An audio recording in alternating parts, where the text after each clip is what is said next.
the organization of the LPAZ forum, for the way they received us, and for the invitation to moderate this panel.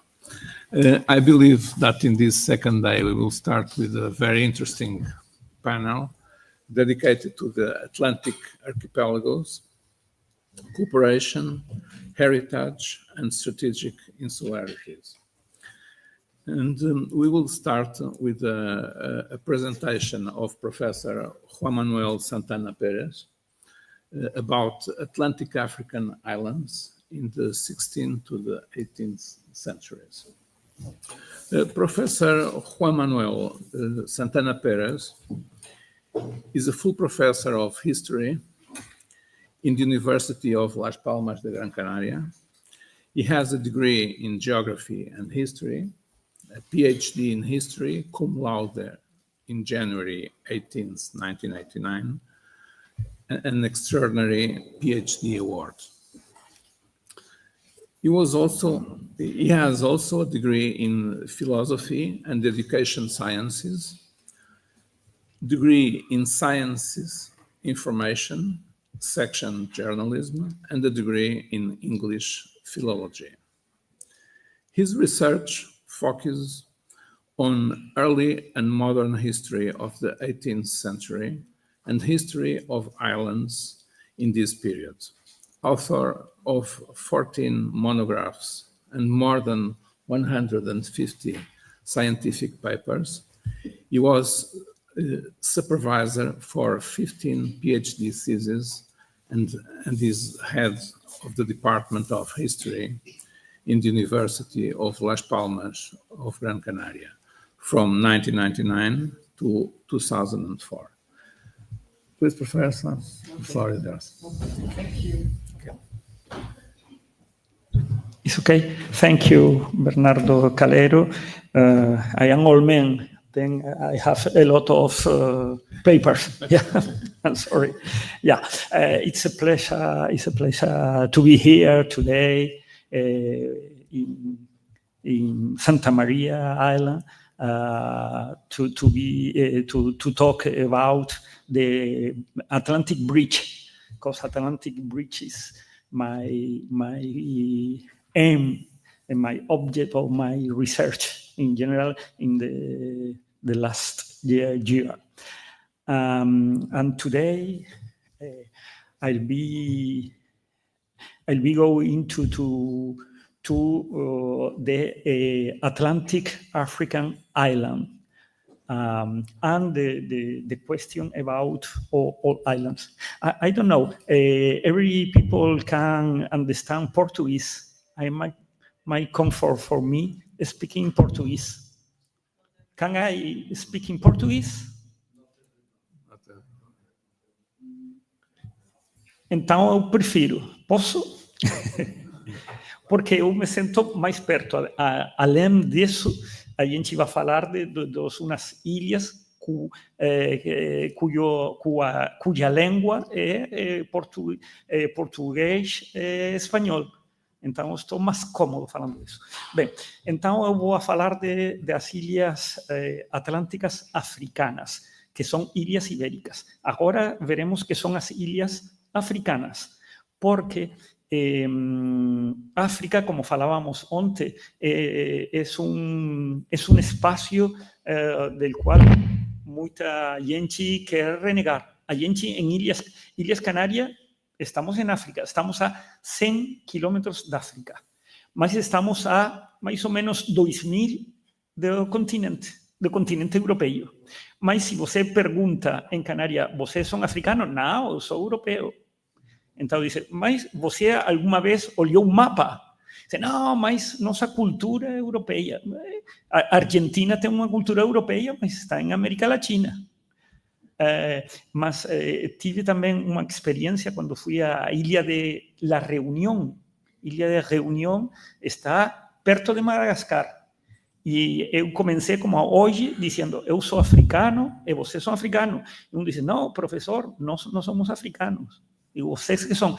Não, somos europeus. E eu disse, você olhou um mapa? Eu tive 12 horas de avião para pegar aqui. e você disse que é Europa. Então, ilhas africanas é um conceito geográfico. A cultura toda a cultura é global hoje em dia. Então, os arquipélagos africanos, ou as ilhas, logo falaremos também, logo haré algum apontamento acerca da questão dos arquipélagos, mas as ilhas africanas são Madeira, que está na África, na placa africana geológica, Canarias, Cabo Verde, e as ilhas do Golfo de Guiné, São Tomé, Príncipe, antiga Fernando Poo, hoje em dia Bioko, Annobón, etc. Quizá poderíamos incluir até Santa Helena, mas Açores não é africana. Mas há uma região que chama-se Macaronésia, que está conformada por Açores, Madeira, Canaria e Cabo Verde. Que vocês sabem que Macaronésia é um conceito, é uma palavra que vem do grego. Macaron é o lugar dos felizes, da gente feliz, mais allá. Nesoi são ilhas, né? E por isso o conceito. Bem, eu sou historiador e eu acho que nós todos aqui fazemos uma disciplina científica, ou hacemos ciência, ou ao menos uma disciplina científica. Então, todas as coisas têm que ser demonstradas com dados, ou apontaladas com dados. Então, os dados que eu apresento são dos séculos XVI, XVII e XVIII, que é minha especialidade. E uma das questões fundamentais que eu acho para fazer história é ter os dados, e para isso é muito importante os arquivos. E aqui eu vou apresentar um pouquinho só os arquivos que têm as fontes. Estão em muitos lugares. Eu llevo muitos anos trabalhando sobre isto. Este é arquivo de Cabo Verde, é a antiga alfândega, que está na ilha de Santiago, em Praia, não? A atual capital.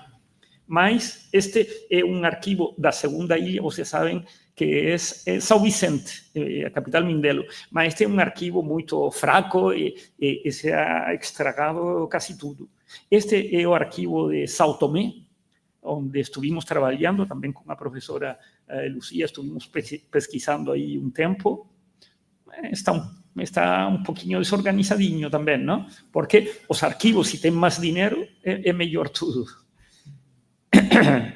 Eu também fui porque há umas ilhas, mas logo falarei alguma coisa, em Guiné-Bissau, a antiga Guiné portuguesa, que é o arquipélago de Villagós. E tem um arquivo, mas em Guiné-Bissau ha havido muitos golpes de Estado e foi muito utilizado os documentos para fazer fogo, para fazer chá, porque em o penúltimo golpe de Estado, era o último golpe de Estado quando eu estuve, mas esses dias me tocou um golpe de Estado ali também. Mas o penúltimo, me decía o director de arquivo que os militares tinham aí um campamento e eles pegavam estes documentos velhos porque tinham boa combustão para fazer o chá. Então, perdeu quase tudo, infelizmente. E tem só em algumas caixas, mas são documentação não tão antiga, não a que eu precisava. Vocês não sei se sabem que é o arquivo da Madeira, que é um grande arquivo, um arquivo feito moderno, bem gestionado também. E aqui apresento as ilhas que a gente trabalha, não? Porque também há uma questão que eu quero introduzir. Aqui temos as Ilhas Selvagens, que pertenecem formalmente a Portugal, mas estão muito mais perto de Canárias. Mas a maior parte da gente que mora em Canárias não sabe que existe sequer as Ilhas Selvagens. Eu não sei se em Portugal a gente conhece, tampouco. São muito pequeninas, mas estão muito perto, sobretudo de Tenerife. Mas aqui está Madeira, o continente da ilha mais perto é só 100 quilômetros, mas depende também da maré cheia ou não, mas a vezes pode ser 97, mais ou menos.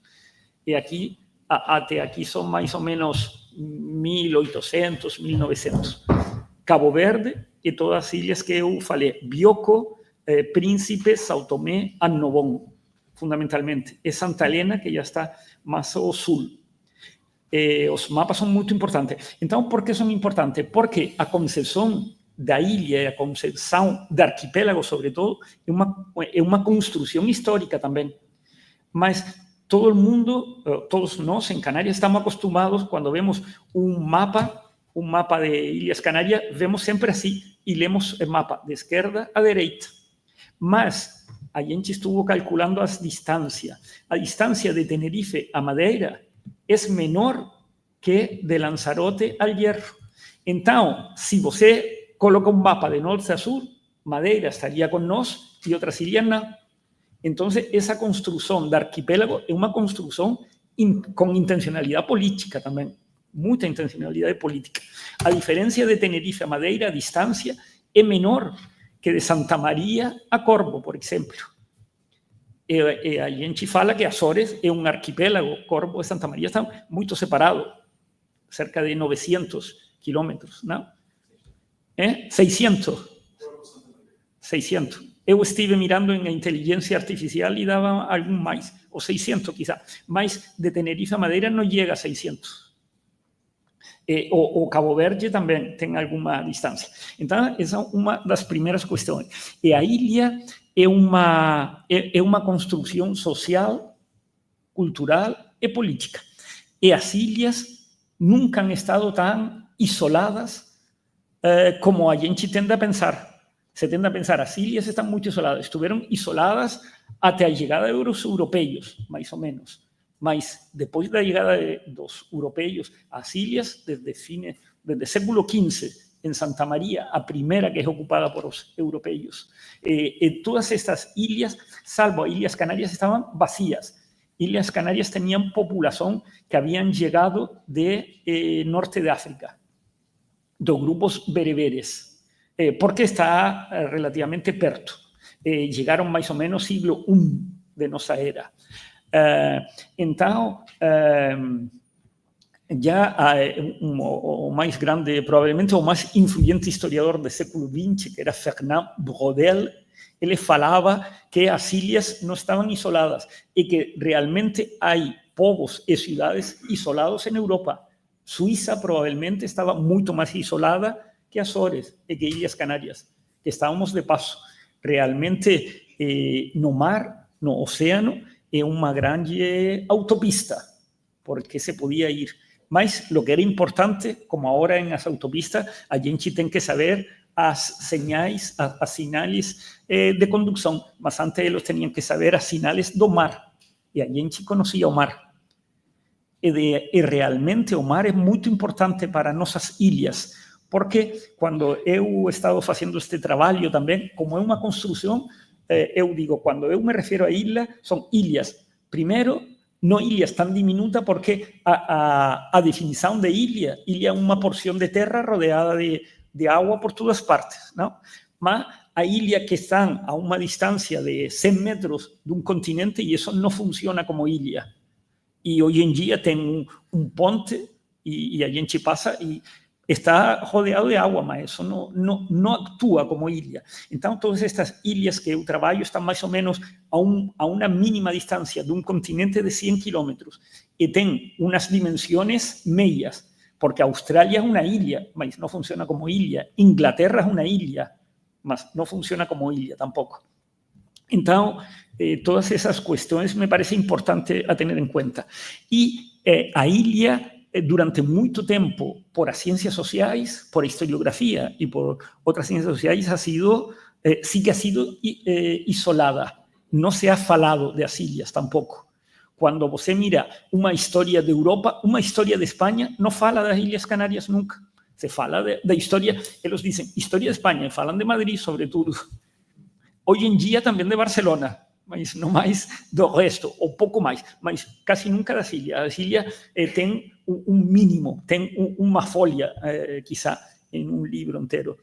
E en as ilhas de Portugal, en Portugal ha tenido más importancia, porque Portugal ha tenido una visión mucho más marítima desde el século XV, desde Infante Don Enrique, mas tampoco ten o papel que realmente han tenido. Y hoy en día empieza a ser una emergencia. Hoy en día hay muchos jornais, muchos reviews sobre ilhas se va consolidando traballos que, por cierto, he tenido oportunidades só de mirar un poco, pero me parece de alta calidad, o traballo que ten publicado, o libro que ten publicado Antonio Montero sobre Santa María, que está en la misma línea de actualización que se está haciendo en general en Europa. Eu tinha algunos datos que hacen que as ilhas sean importantes. Hoy en día sabemos que tras ese silencio empieza a tener importancia, porque hoy moramos en las ilhas 730 millones de personas. No es despreciable dentro del mundo, es una cantidad importante. Es decir, que en torno al 11% de la población mundial mora en ilhas, aunque el territorio de la isla es mucho menor. As ilhas no mundo es 1,86%, mas moramos 11% de habitantes. En algunas ilhas recibimos turistas y turistas y turistas. En Ilhas Canarias, hoy en día moramos más o menos, son 7 ilhas que ustedes pueden ver, moramos unos 2 millones de personas, mas recibimos visitantes 18 millones por año. Es imposible ya morar y adquirir un lugar para vivir. Bien, entonces, aquí está as Ilhas Canarias, estas diferencias. Eu señalé aquí as distancias que decía, también das ilhas selvagens, ¿no? Y estas, as de Cabo Verde, con as distancias. Y aquí ese arquipélago de Villagós. Hay una pequeña islinha también, mas muy perto al continente. Por ejemplo, en la Guinea francesa, en Guinea Conakry, están las islas de Lo, que allí para hacer ese trabajo pues he ido a los archivos, he podido visitar. Era para nuestras ilhas de Madeira, Azores sobre todo, era muy importante la expansión de los europeos por lo que llamábase berbería. Todo este territorio llamábase berbería. Sobre todo los portugueses, que primero conquistan Ceuta, ustedes saben, en 1414. Inclusive se fala de que inicio de la modernidad empieza con la ocupación, con la conquista de Ceuta por parte de los portugueses. Sin embargo, en las Ilhas Canarias fue ocupado antes Lanzarote, la isla más nororiental, fue ocupada en 1402. Después en Azores en 1427, 32, más o menos. Entonces, hay datas anteriores. Mas todo esto, donde estuvieron los portugueses, Massagão, que fue hasta el século XVIII, Mogador, que hoy en día es Aguira, hasta más o menos el Banco de Arguim, Banda Argán, que también estuvieron los portugueses primero, y Cabo Branco, ¿no? Y aquí una de las cuestiones de por qué empiezan a venir los europeos era también porque tenemos un banco de peces, ¿no? Que parte desde... Es muy importante, yo cada vez insisto más a mis colegas, alumnos, los doutorandos, la importancia do mar. Aparte de nos tener mapas de territorio, tendríamos que tener mapas de maritorio, no sé cómo se diría, mas o mar importante.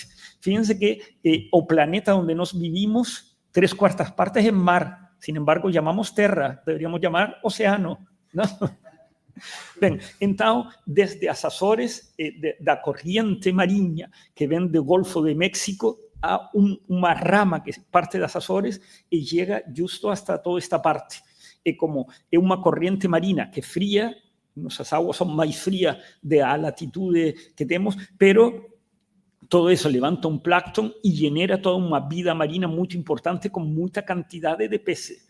Y por eso toda esta zona era donde se iba a buscar los peces, ¿no? A pescar, que son las pesquerías saharianas. Hoy en día, ustedes, no sé, supongo que saben que hay un conflicto porque toda esta parte está ocupada por Marruecos, ¿no? Sobre el pueblo del Sahara Occidental. Y hay una guerra hoy en día, hay guerra y hay muertos alguna vez, ¿no? É interessante também, perdão que faga estes incisos, porque agora todos sabemos que há uma guerra em Ucrânia com Rússia, e nós recebimos, acho que 4.000 ucranianos, mas todos os dias estão chegando pessoas e meninos de África, e a gente não quer aos africanos, mas sim aos ucranianos. E eu falava com um colega da universidade, que não é de direita nem de ultradereita, e ele dizia, não, eles temos que ajudar aos de Ucrânia porque são nossos. Dizia, não, você ha visto o mapa, a Ucrânia está, ninguém sabe onde queda a Ucrânia, está ao outro lado do mundo, e isto está a 100 quilômetros, mas são loiros, não são morenos, não são pretos. Bem, algumas fotinhas que eu tinha, isto é em Lanzarote, de esta isla mais nororiental, e que é muito volcánica. En todas estas ilhas que he analizado, vulcanismo histórico, es decir, de século XV hasta hoy en día, só en 4 das Ilhas Canarias. A última erupción en Canarias fue hace 3, 4 años, en la isla de La Palma. En Lanzarote, La Palma, El Hierro y Tenerife. Y solamente en Cabo Verde, la isla de Fogo, que también ha sido reciente. Entonces, en Lanzarote, esto fue una erupción del século XVIII. Século XVIII, geológicamente, es ontem para nosotros, ¿no? Es esta mañana para nosotros. Entonces, ten todavía una parte del territorio muy interesante. Y esta es la última que fue en este lugar de la isla de La Palma, que como ya estaba muy antropizada, pues generó más problemas. Estas formações, eu acho também que para fazer um estudo histórico ou social é muito importante ter em conta o meio ambiente também, e o meio onde se desenvolvem as sociedades. E todas estas ilhas são ilhas volcânicas, todas han emergido do mar, de un proceso de millones de años, donde una erupción tras otra, vos conocen bien, en Azores, ha ido formando a isla. Esto es no centro de São Tomé, que se llama Cão Grande, y que es previsiblemente por donde estaba a boca de un volcán, que fue más deleznable, e ficou só eso, en un paisaje maravilloso, ¿no? Y muy grande, muy simbólico, no centro mesmo. Esta fue esa última erupción na ilha de La Palma. Cuando, Bernardo, cuando você diga, eu paro, porque eu posso estar falando até amanhã. Uau! Há muito nas ilhas, igual que aqui, as caldeiras, não? Que uma caldeira é um cono de vulcão que tem 3 formações, mas os mais espetaculares e mais pequenos foi uma explosão. Este é em minha ilha, em Gran Canaria. Esto en Tenerife, a mayor altitude de España está en Tenerife, igual que a mayor altitude de Portugal está aquí en la isla de Pico, ¿no? Estos son las islas desertas de Madeira, donde no he podido ir porque es muy dificultoso, guayo, a Madeira se ha ido mucho. Y esta una fotiña que pude pegar dos aviones cuando allí en Chivá de Azores a Canarias pasamos por encima. Então, aproveito para pegar as fotos, são pequeninas, mas no século XVI foi explotada para orcela, para poner orcela e para ganado também. A orcela é muito importante, falávamos outro dia com Antônio também, que a orcela, vocês sabem que é um musgo que aparece nos acantilados do mar e é muito dificultoso de pegar. Então, tem que ir com umas varas, com umas cordas, e hubo muito accidente, mas como era tão dificultoso, era muito caro. Os cores também têm história. Então, o color que saca de a orcela, que é um color vermelho, era o color mais prestigioso, e por isso os reis, os papas, os nobres, eles vestiam de vermelho. Não era por uma questão estética, é uma questão de exibição. A gente exhibe. Hoy en día se exhibe con un Rolex, o con algo de eso, o con un carro muy ostentoso. Mas antes era con los cores. Mas cuando se llega a América, o color vermelho baixa um pouco de preço porque o vermelho pode conseguir em Brasil uma espécie de vermelho marrom com o pau do Brasil, que você sabe que o nome de Brasil não é um nome indígena, Brasil é da brasa, que quando corta o pau de Brasil parece uma brasa. E no México está com o pau de Campeche. E então, com isso, se podia sacar um color vermelho. Era mais caro, mas era mais barato e havia mais que pegar de la orcela. Mas esse color vermelho unido a suco de limão é um mineral que chama-se alumbre, que é muito caro, sacava o cor negro. E por isso, a partir do século XVI, os reis já vestem de negro. E todos vestimos de negro. Todos os quadros dos nobres são de negro. E hoje em dia, o color formal que uno trae hoy, nosso presidente de mesa sí va correctamente con o color negro, porque é o color mais respetuoso, o cor mais difícil que havia, né?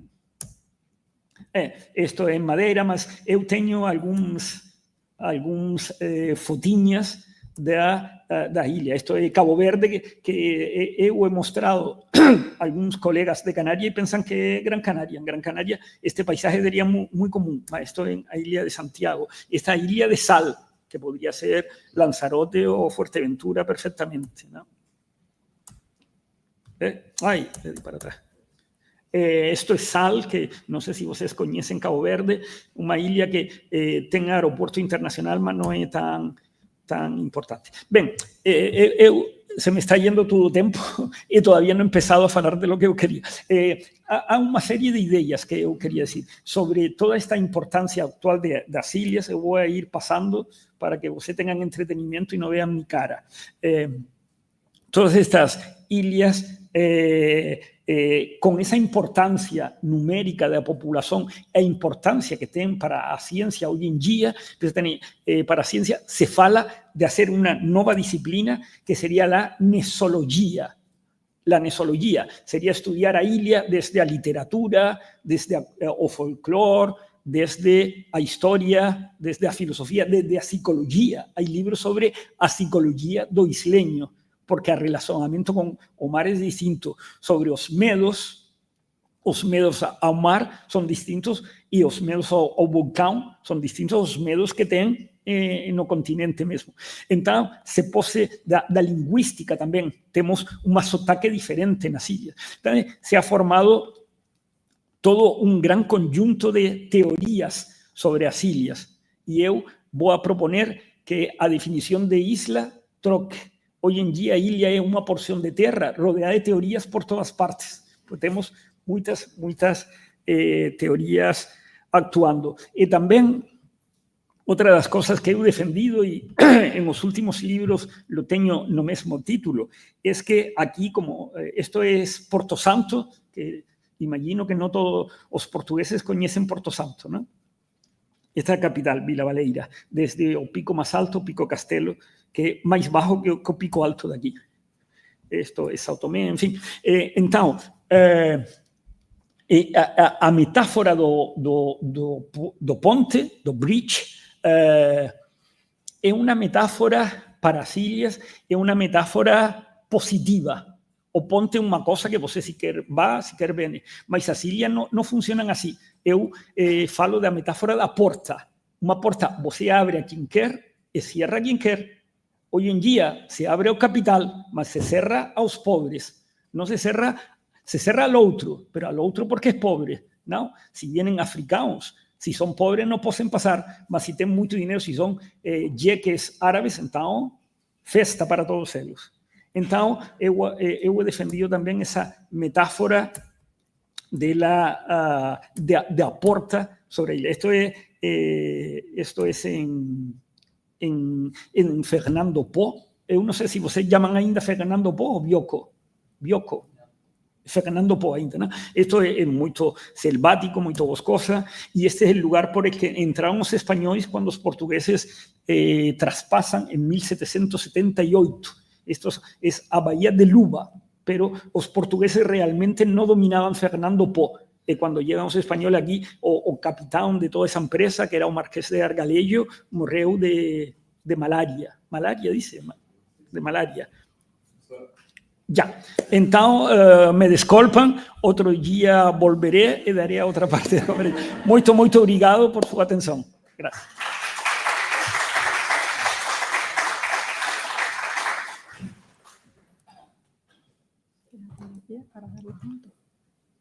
Bueno, espera, ¿cómo saco esto aquí?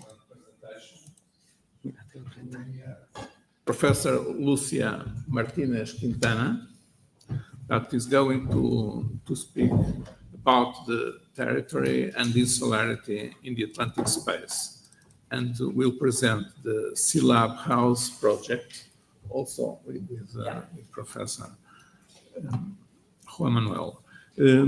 Professor Lucía Martínez Quintana is a Doctor of Architecture, Professor in the Department of Art, City and Territory.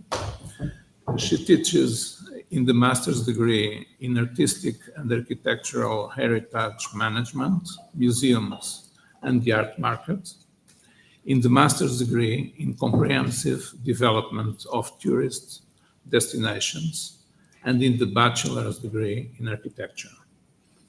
She develops lines of research in tourism, landscape and territory, development cooperation, heritage and sustainable urban actions. She has also been the principal investigator for various research projects. Thank you very much for it.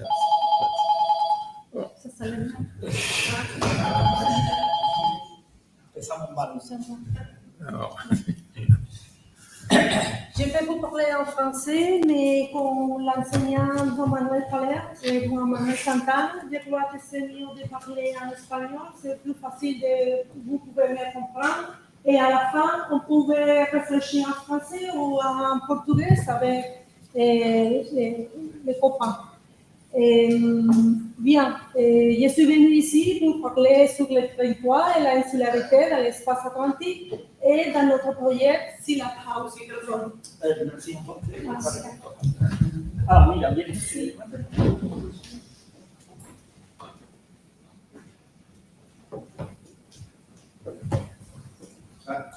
¿No está activado el...?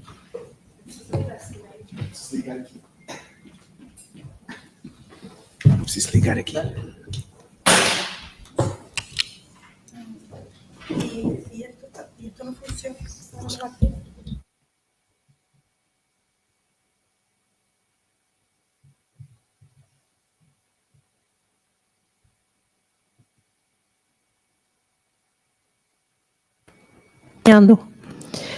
Les vamos a presentar un proyecto dentro del espacio Interreg Atlantic Area que lo hemos denominado SEALabHaus.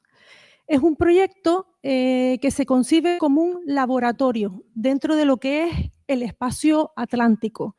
¿Qué es lo que va buscando? Pues va buscando el desarrollo en torno en un ámbito dentro de lo que es el turismo azul, entendido como un turismo sostenible, en el que también se entran a participar todo lo que es la cultura, el valor del patrimonio marítimo.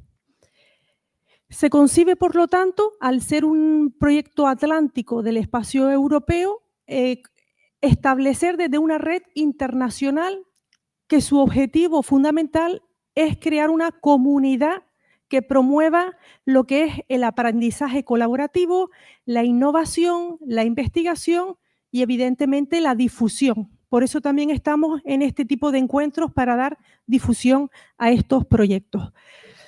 Y también permite que a partir de este encuentro podamos crear nuevas convocatorias en un futuro que veamos que tenemos intereses comunes dentro del espacio atlántico. Los socios participantes nos movemos en 3 grandes áreas temáticas. Turismo azul, lo que es también el mar y la sostenibilidad, la arquitectura, muchos somos de la disciplina de la arquitectura, arte y cultura. Y evidentemente también lo que es la formación y la profesionalización, que es hacia donde camina los Interreg. El concepto SEALabHaus, ¿por qué le hemos denominado al proyecto con este acrónimo? Pues tiene 3 partes claras que configuran el nombre, esos 3 ejes principales, que es SEA, que es todo aquello referente, en este caso es el océano, podría haber sido SEALabHaus, ¿no? Pero siempre sé que se habla de mar, se habla de SEA. Por lo tanto, aquí estaríamos encontrando todos esos ecosistemas costeros, ese patrimonio marítimo, ese turismo azul.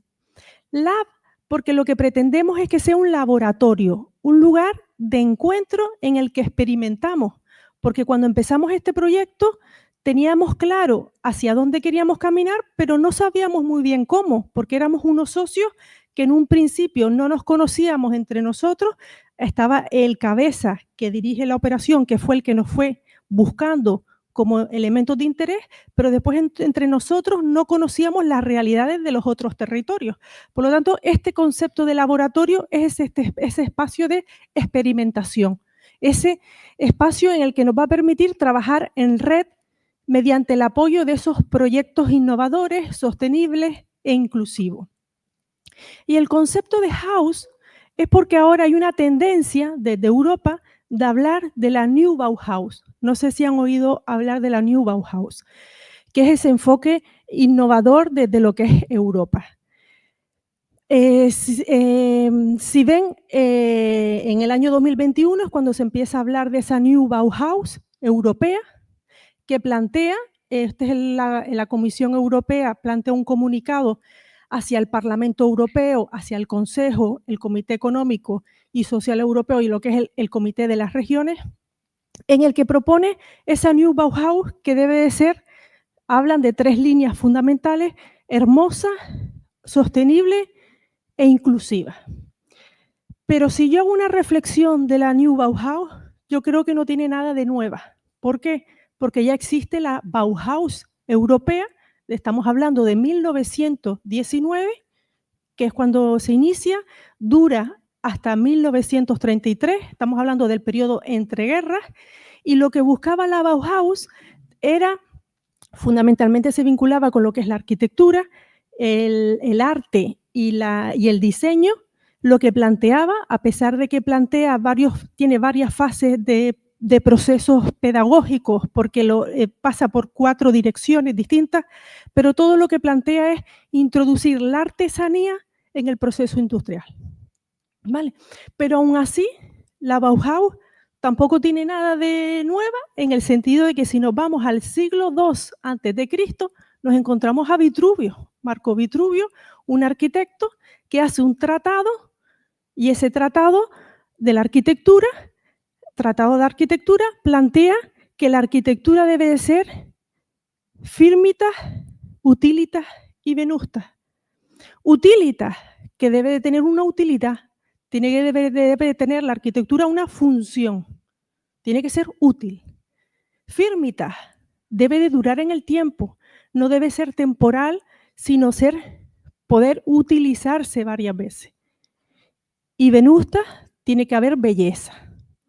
Si cogemos utilitas y firmitas, si nosotros usamos algo por mucho tiempo, es el concepto de sostenibilidad. Si cogemos venustas, la belleza es hermosa. Lo único que incluye actualmente la New Bauhaus es la inclusión, entender el concepto de la inclusión. Por lo tanto, estamos hablando de conceptos novedosos y la realidad es que somos pequeños enanos en hombros de gigantes y muchas veces hay que mirar para atrás para poder tener conciencia del futuro.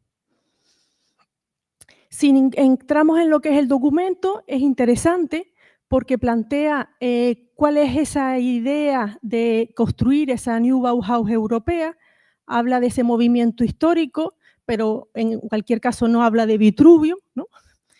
Y plantea esos 3 principios claves a nivel mundial y también la importancia de lo local, porque había una época también en la que se hablaba de la globalización y que todo vale, y estamos perdiendo la perspectiva de la importancia de lo local en la aplicación. Ahí está el concepto de inclusividad, no olvidarnos de lo propio, de lo que nos caracteriza. y lo que es la puesta en práctica y los 3 enfoques.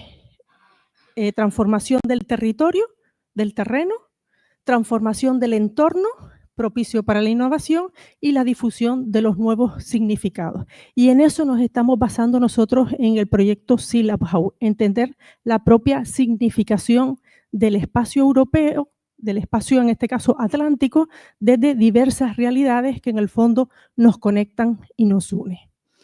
Bien, ¿quiénes somos los que formamos parte de este proyecto? Pues estamos empezando de norte a sur, dentro de lo que es el espacio atlántico europeo, estamos todos.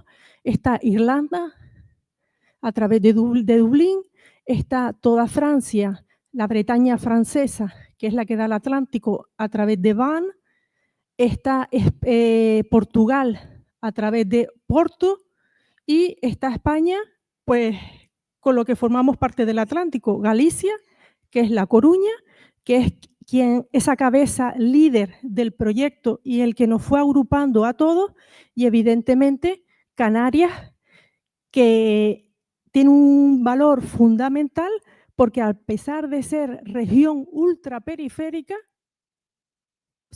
formamos parte de Europa. Y tenemos la triple capacidad de tener relaciones, porque eso nunca lo hemos querido perder desde el proyecto desde Canarias, la tricontinental de puente de unión atlántico entre África, Europa, pero también de América. Una de las cosas interesantes de este proyecto, con respecto a lo que yo estoy acostumbrada previamente, es que no es un proyecto que se centra en el espacio académico, en el espacio de universidades, sino que aquí forma un papel importantísimo lo que son las instituciones, bien asociaciones, instituciones públicas, privadas. Por lo tanto, son proyectos que, si bien tienen la solidez de lo académico, tienen esa capacidad de difusión y de escuchar y de inclusión con la realidad social, ¿vale? Que son instituciones y lo que son los socios. Esto nos ha generado, al ser 5 regiones, es establecer una red de contacto. Y cada uno de nosotros, como socio, hemos tenido que buscar 20 instituciones, bien públicas, privadas, asociaciones, que quieran participar del proyecto. Nos ha obligado a tener que contar nuestro proyecto para buscar y captar a 20 socios. Y hemos creado el Grupo de Acción Regional de Canarias. Y junto con nuestro Grupo de Acción Regional, los demás otros 5 hace que tengamos 100 participantes en este proyecto que empezó de 5 personas.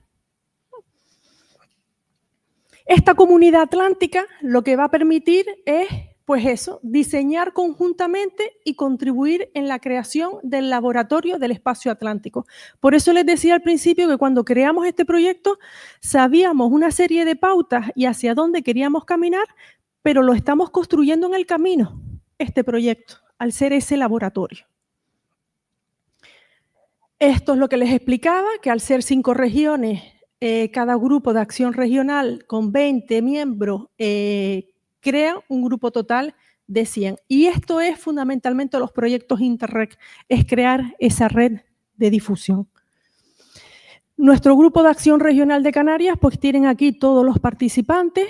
Estamos hablando de las consejerías. Hemos conseguido que los ayuntamientos participen, que también participen cabildos, casa, museo, fundaciones, museos, incluso institutos de educación secundaria, que también es importantísimo esa vinculación, la FEMEPA, la Federación de Nuevas Tecnologías y la Náutica del Recreo, fundaciones, institutos. O sea, yo creo que hemos generado muy buen, incluso también el Patronato de Turismo del Cabildo de Gran Canaria, una red bastante sólida en estos encuentros.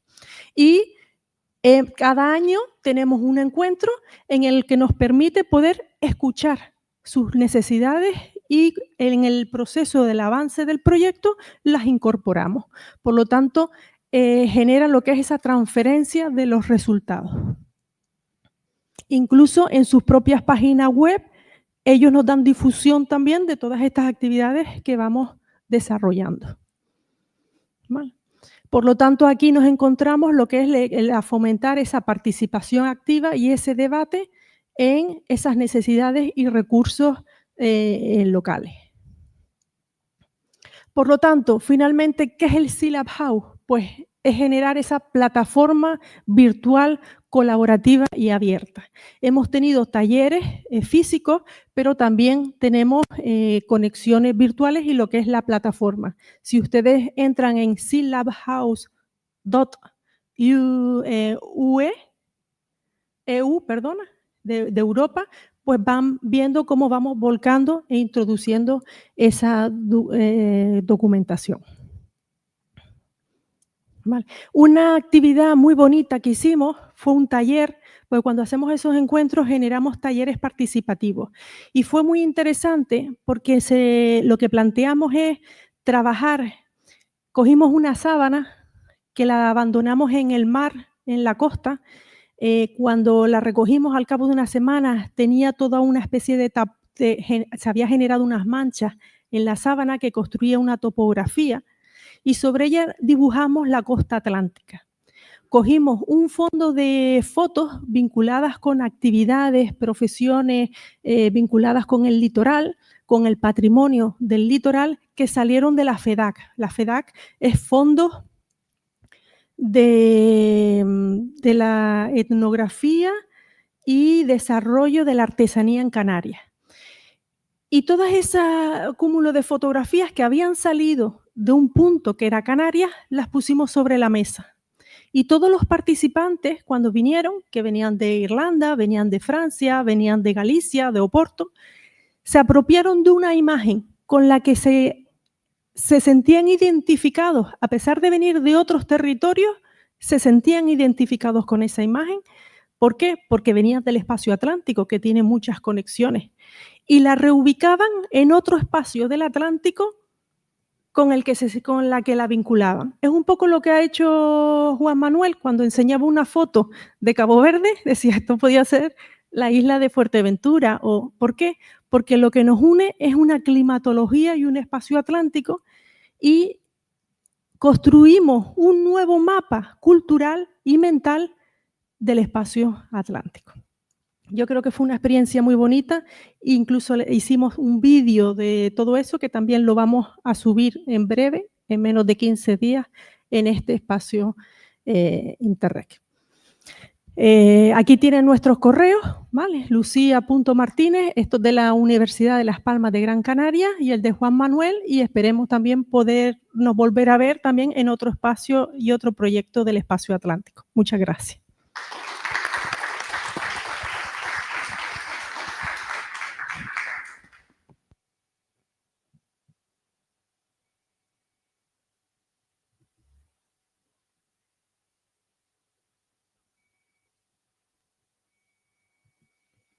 About the space of cooperation between the Azores, Madeira, the Canary Islands, and Cape Verde. José Carlos Gomes San-Bento Souza was born on the 8th of May 1970 in Ponta Delgada, São Miguel, Azores. He is currently pursuing a doctorate in political theory, international relations and human rights in a partnership between the University of the Azores and the University of Évora. His thesis focuses on permanent multilateral interregional cooperation between the 4 archipelagos of Macaronesia.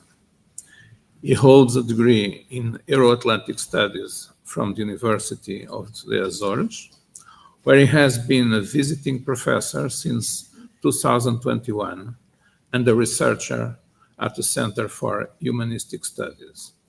He has extensive political experience in the Azores, serving as a regional representative between 2000 and 2020, specializing in monitoring international agreements and interregional cooperation processes involving the United States, the European Union, and the Macaronesia region. Please, sir. Thank you. The floor is yours. Thank you. Okay.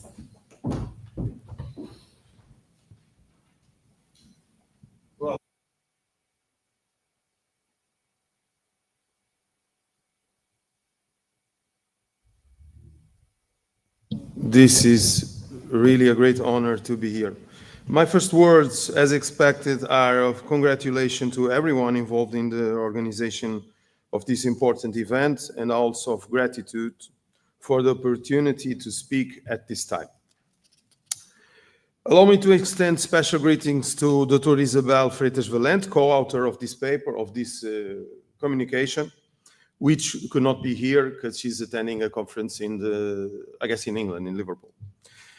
The topic we intend to address is related to the process of political and institutional cooperation between the four archipelagos of the Macaronesia, Azores, Madeira, Canary Islands, and Cape Verde. This topic is closely aligned with the purpose of this conference, which brings us together here on the island of Santa Maria.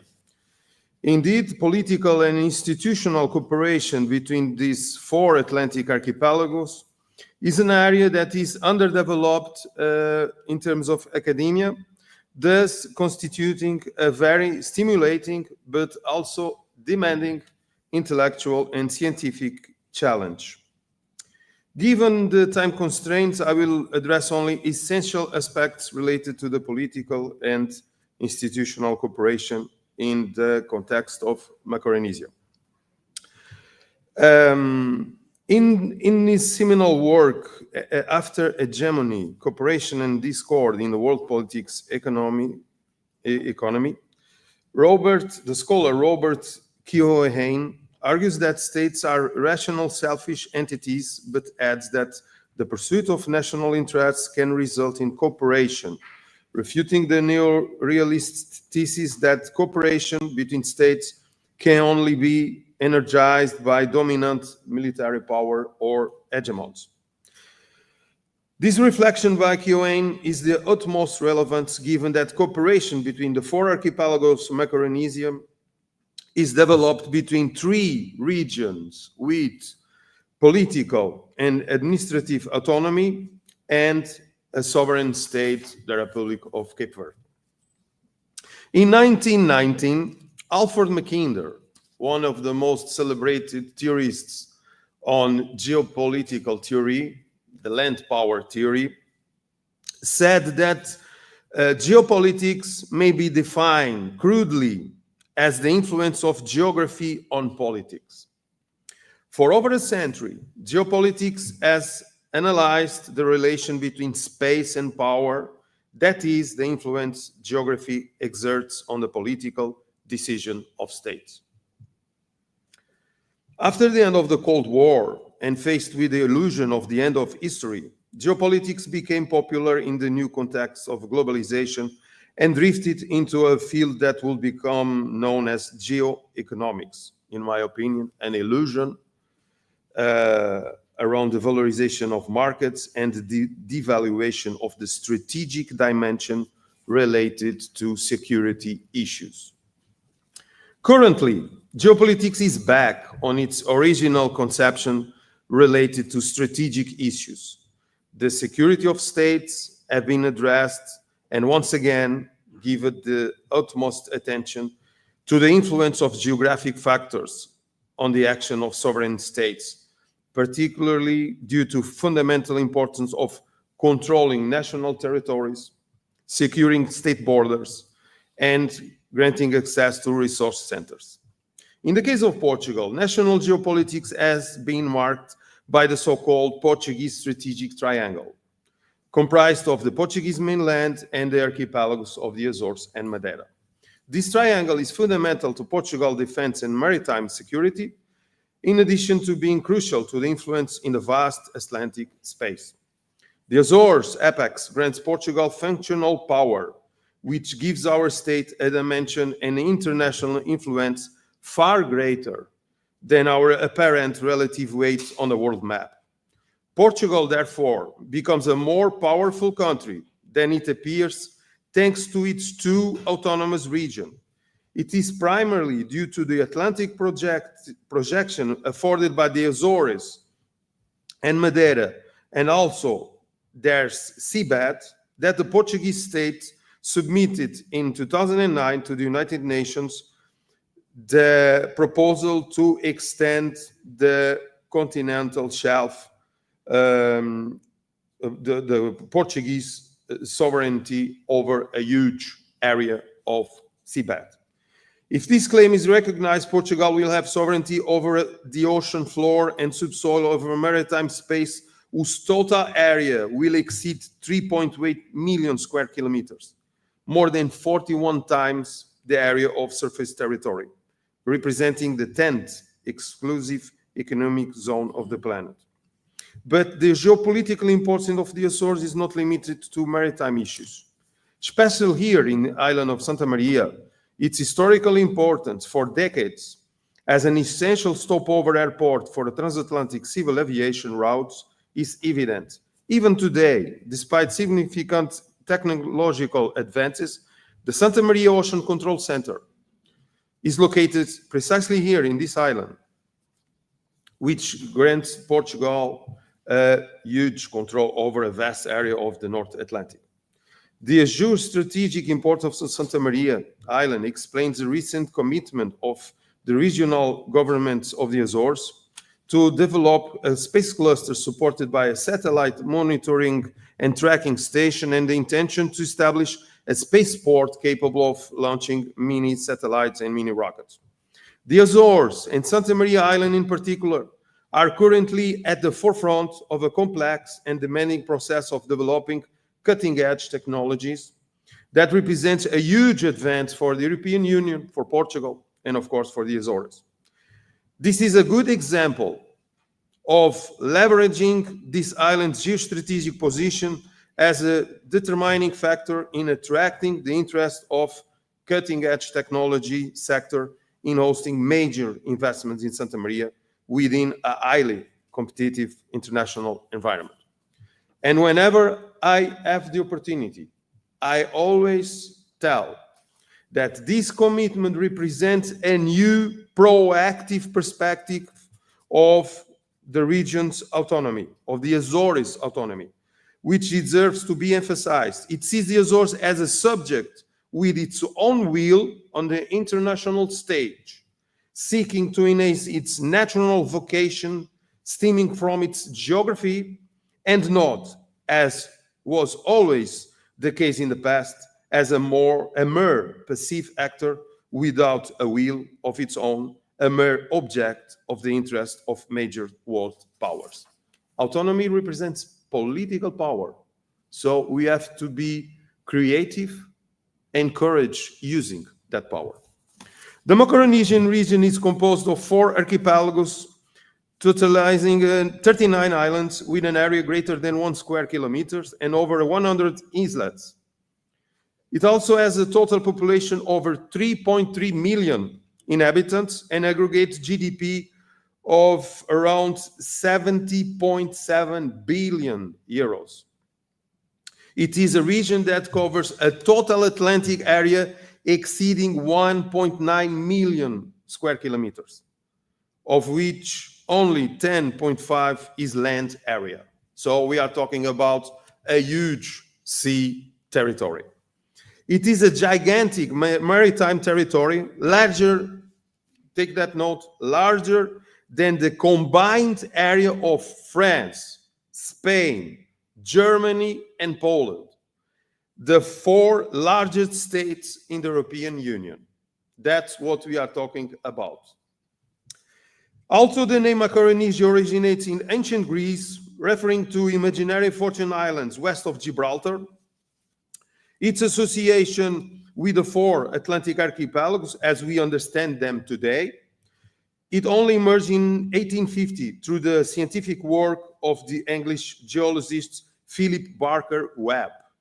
Webb used the term to describe the unique geological and biological characteristics shared by these 4 archipelagos. The Macaronesian archipelagos are advanced frontiers that project into the Atlantic and therefore represent major geopolitical assets for their respective sovereignties and for the European Union itself. The research we have conducted so far allows us to confirm that inter-regional political and institutional cooperation between the Macaronesian archipelago takes place on two distinct levels. At the parliamentary level, it uses a multilateral model in the form of Atlantic Parliamentaries conferences, which were supposed to take place biannually, bringing together representatives from the four archipelagos parliaments. To date, 9 have been taken place, the last of which was held in the Azores in June 2018 in Horta. The 10th edition of these conferences were scheduled to Cape Verde in 2020, but postponed due to the effect of the pandemic, and due to various circumstances, it has never been rescheduled. At the executive level, this cooperation used two distinct models, bilateral and multilateral. Bilateral cooperation between the various archipelagos of Micronesia have been ongoing for decades. Also, an important milestone was marked in April 2008 when the government of Cape Verde and the Azores formalized the creation of an observatory between the two archipelagi. However, this organization has not survived the passing of time. Bilateral meetings involving the archipelagos of Micronesia have been irregular, focusing on various initiatives that seek to strengthen political and cultural ties and coordinate mutual economic interests. It was only in 2010 that the first Micronesia summit took place on the island of São Vicente, Cape Verde. This initiative inaugurated multilateral cooperation involving the executives of these four archipelagos. The aim established was permanent political and strategic dialogue between these two regions. The multilateral Micronesian summit did not replace bilateral cooperation between executives. So finally, I will make a reference to the most innovative proposal that we have. In the light of the above, one of the opportunities facing the Azores, in our opinion, in accordance with its political and administrative status, as an agent of inter-regional cooperation with its own will, is to lead the strengthening of relation and the dynamization of cooperation within the Macaronesian archipelagos. The research we have conducted thus far has reinforced the idea that it will be highly beneficial to create an international organization dedicated exclusively to the institutionalization permanent multilateral inter-regional cooperation among the four archipelagos of the Micronesia. Given the shortcomings and gaps identified in the cooperative process and models adopted so far for cooperation among those four archipelagos, the creation of a new instrument exclusively dedicated to permanent cooperation seems appropriate. We have designated this new instrument as the Macaronesian Council, an international organization that aims to be an institutional means of promoting cooperation and dialogue among its members in various areas such as politics, economics, education, technology, the environment, and culture, and so forth. One further note to an important reflection. The creation of an institution proposally to promote cooperation between three autonomous regions and a sovereign state seems to us to be appropriate response to the overcoming the current phase of cooperation process among the archipelagos of Micronesia. An international institution exclusively dedicated to permanent multilateral inter-regional cooperation represents a clear progress in the light of the situation that has persisted to this day, seems to us to be the best way to unleash the full potential of this vast Atlantic region. To close, I want to emphasize a very important reflection. This new council that we propose, this council that we propose to create will represent a significant critical mass that could reinvigorate the European Union's focus in terms of cooperation development across a vast Atlantic geopolitical space.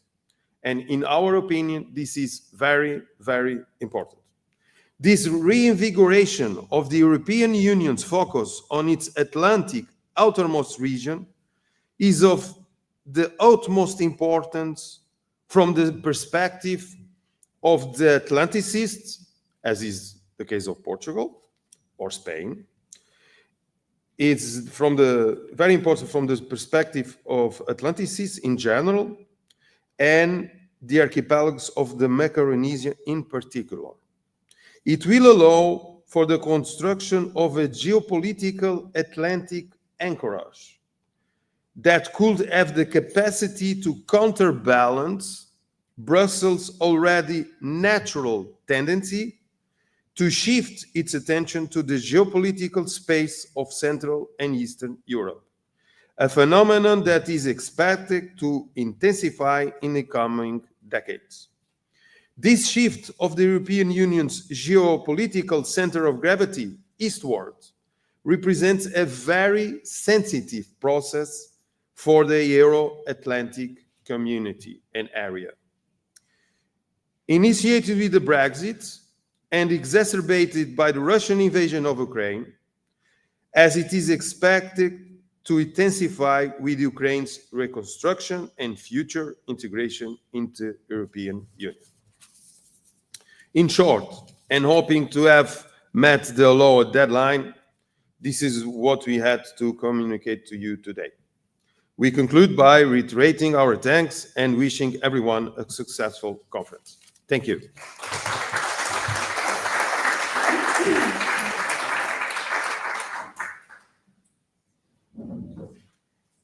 Well, thank you very much for your presentation, for the three interesting presentations.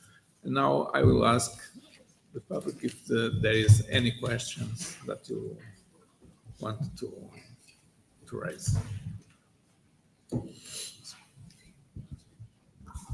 Good morning. Good morning. My name is Manuel. I'm from ANACOM and from, three different universities. So, Lusófona, Faculdade de Direito, where I participate in research center, and Nova EMS, a data science university. But just let me make a contribution, a very practical contribution to the last intervention. Yes, it's a contribution. Just to say that this week, people from ANACOM, from Madeira and Oporto will be in São Tomé. In 2 weeks, I'll be in Cabo Verde because we have a macronemium group, technical group on communications.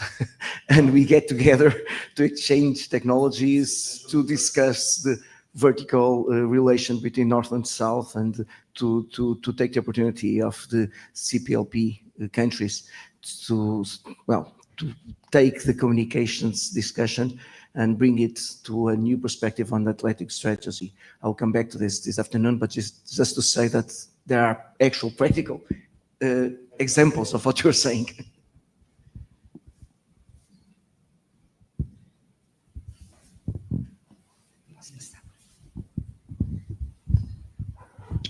Good morning. I have a question and a comment for Juan.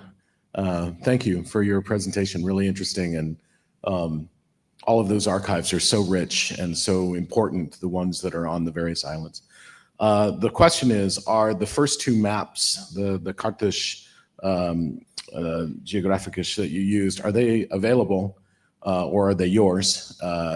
Can you find them on the web? Because they're really helpful. I'd like to use them for students.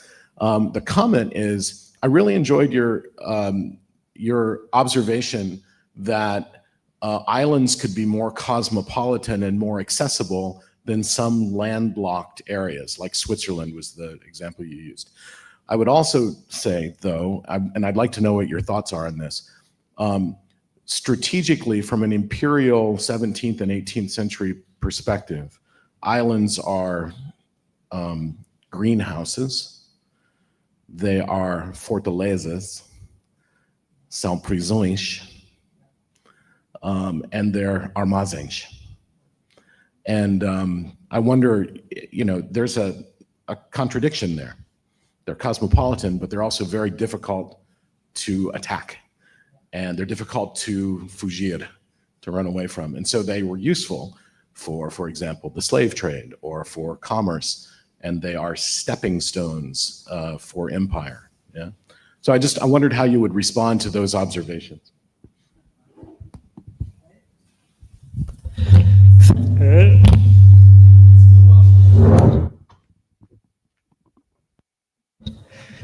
you for your question.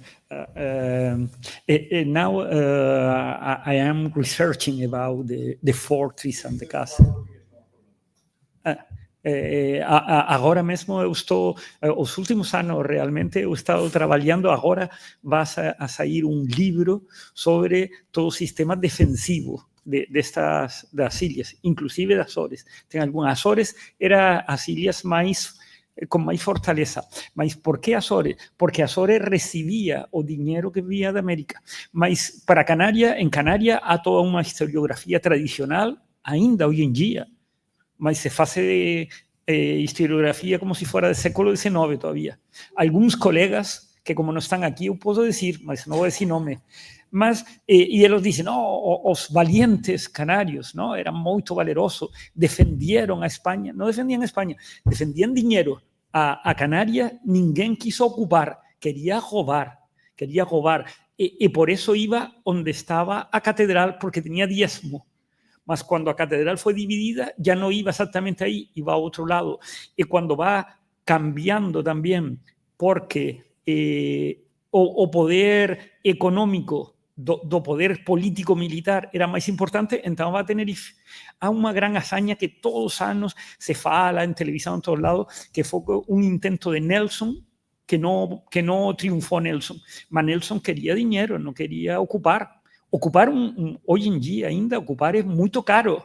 Você tem que ocupar, tem a gente em contra, tem que estar bombardeando.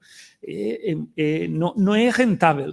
Lo que é rentável é levar dinheiro. Mas em Azores sim, porque Azores está justo por os ventos e por o mar, que é o importante. Você falou em seu trabalho também disso, não? Então, por isso, provavelmente não, com certeza, a ilha que tinha mais postos defensivos por quilômetro quadrado era a terceira de todas as ilhas do Atlântico, não? Mas em todas havia, mas era um pouco disuadir e poder salvar. Outro dos episódios de ataque de um corsário holandês era muito importante su gran expedición. Y entonces a población de Las Palmas llevó todo y fue huyendo por las montañas. De vez en cuando atacaban y mataban a algunos. Corsarios quedó muy enfadado, voltó a ciudad, pegó fuego a todo. Eso pudo llevar a campana da catedral, que foi recuperada faz 5 anos, mais ou menos, mandaram de Holanda agora a mesma campana. Mas, então, eu acho que há muita mítica também disso, não? Mas há todos uns sistemas defensivos importantes. Mas também as coroas não querem poner dinheiro. Então, dinheiro só para castelos fortes, não? Mas não para ter uma tropa regular. A tropa tem que ser os mesmos habitantes, porque o dinheiro é deles. E se faz o que chamavam as milícias. As milícias é todas as pessoas têm que ter uma certa preparação e quando são vistos de algum vigia que vem, então todos vão a defender. Mas a única estrutura onde a coroa ponia dinheiro eram esses fortes, não? Muito obrigado a você por sua pergunta.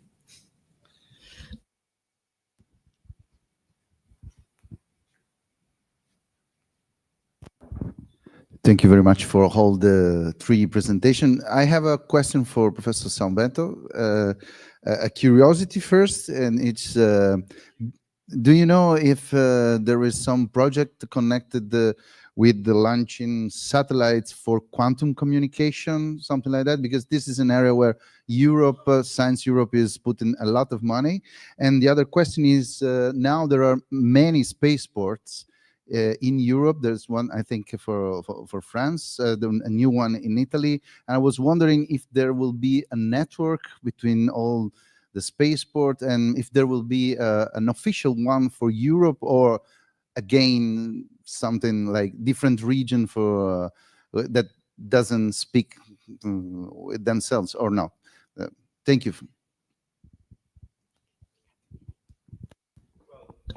Thank you for your question. I will take this opportunity to answer also I will thank you your suggestions. Actually, from everything that I've been investigating, when we talk about common problems, shared interests relating to the four archipelagos, it comes out always economical costs due to logistics network, which lead us to transportation and communication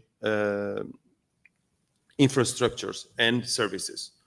So it's a very good news to know what you just told us, because nowadays communication is the base of any modern economy, and we are talking about archipelagos, islands, and so the communication infrastructure and transports are absolutely vital. And also there's the third dimension. Global warming risks and climate change risks are also something that every responsible on the governments of those archipelagos talks about. There was another question about, it was something related to the perspective on islands, which changed. Yesterday we had a very interesting communication here. I don't remember the name of the scholar that made the presentation, I'm sorry. But she emphasized the new perspective on islands. Islands are no longer prison, remote prison, as once was, and that I know that you know that, but there's a lot of implication. Right? Some islands, as for example, the islands of the Azores, are 9 paradise with huge opportunities, as we see every year, because we, year after year, we are having more and more tourism coming in. So we are being discovered for a second time in our history, 600 years after the Portuguese arrived. And there's also, I don't want to go too far in this, but since I talked about it, and I don't want to introduce controversial points regarding the US and Trump and whatever, but we have to emphasize one thing. When we look from the geopolitical perspective, we cannot look only to the economic dimension. Do I have a profit? Do I have a deficit? Should I cut this, do that? When we are talking about geopolitics, we understand about history, tradition, demographics, economic, and power, which means security. So you have to put the economic dimension and the costs at the same level as the security dimension. That's the integration of those dimensions, which was separated during the globalization and the age of markets. The states will be related to the site because the markets and the huge interrelations, interdependence. That's not the real world. I'm sorry. Well, that's my opinion, of course. We are here to discuss and have different, and the controversy is always, I guess it's always nice. But in my opinion, that's not the reality. The reality is that states and security, it's very important. And you have to think in long term. And some of head of states at the times, they don't think like that. Special one that lives in a White House, he only thinks about commercial deals, and that's not, I'm sorry to say that, I don't want to get controversial, but that's not the way to run a superpower and a huge economic power. You have to go farther beyond that perspective, in my opinion, of course. Well, to finish, you asked me about the spaceport. Well, as far as I know, there are some people here much more aware of that question than me. But what I can tell you is that I guess it's very important. I talked about it to emphasize that it's something, because I have a huge political experience that I never forget. But it's very important, and in my opinion, that autonomous region gets their power and has initiative. And sometimes I get really sad because I think that it lacks a little bit. So, but in the case of the spaceport, I know that there have been some problems, some delays, but now I guess the things are entering a cruise speed, and we will have a spaceport. This spaceport will be in some sense related to the European Space Agency, the Portuguese Space Agency, which in practical terms is a network of infrastructures. But as far as I know, it will be a commercial endeavor. So it will be like a business that will have a challenge. It will have competition with other spaceports. But they will have capacity to launch mini rockets, mini satellites, suborbital satellites. So I don't know. I don't want to go into much details, but it will be a huge advance for, of course, for the Azores, but for Portugal, for Europe. And as far as I know, the investment is going on, and so we will have a spaceport with a huge crane that goes down and up. But those are. But I've seen the picture, so that's why I'm saying this, just to give you some interest and some curiosity to search that out. Okay, thank you.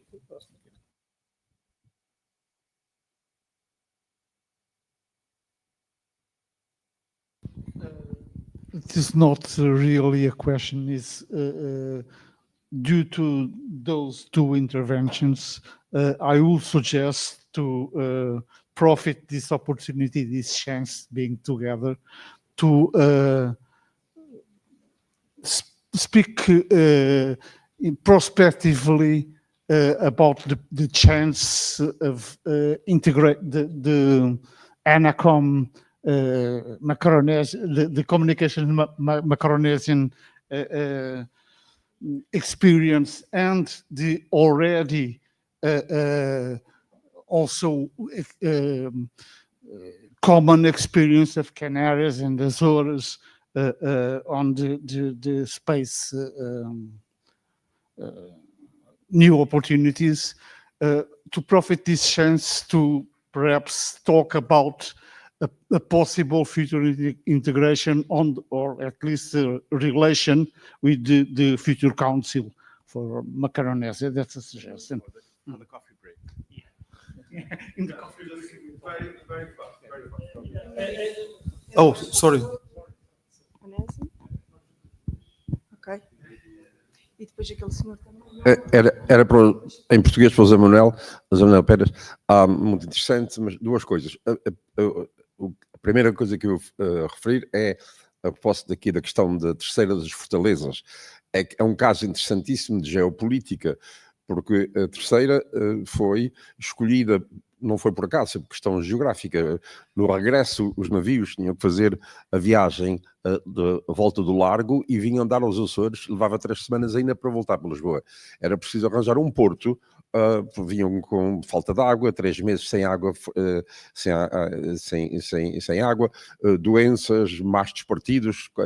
Então, a terceira foi escolhida porque tinha uma baía, era a única baía nos Açores, e uma baía com os ventos predominantes sendo de sudoeste, era a baía mais segura. Portanto, primeiro foi escolhida, depois já que lá foi posto o dinheiro. Portanto, as construções, quando os Filipes domina, quando Filipe II entra em Portugal e domina, a terceira torna-se o grande ponto de disputa, porque os holandeses queriam, os ingleses queriam, e os ingleses e os holandeses apoiam Portugal contra a Espanha, porque a terceira era o grande ponto a assegurar, porque o controle do Atlântico estava todo, era fundamental para o controle do Atlântico. Para os espanhóis, para quem vinha da América do Sul e da América Central, e para os holandeses que estavam a roubar, ou entrar a dominar completamente no antigo domínio português da rota do Oriente, era central. Portanto, o dinheiro foi posto lá, porque era fundamental do ponto de vista geoestratégico.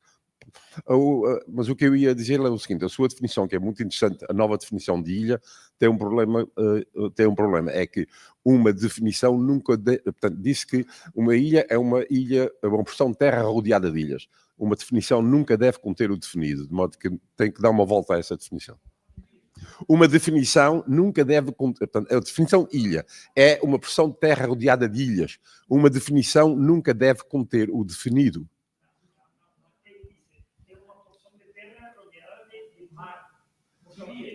Não.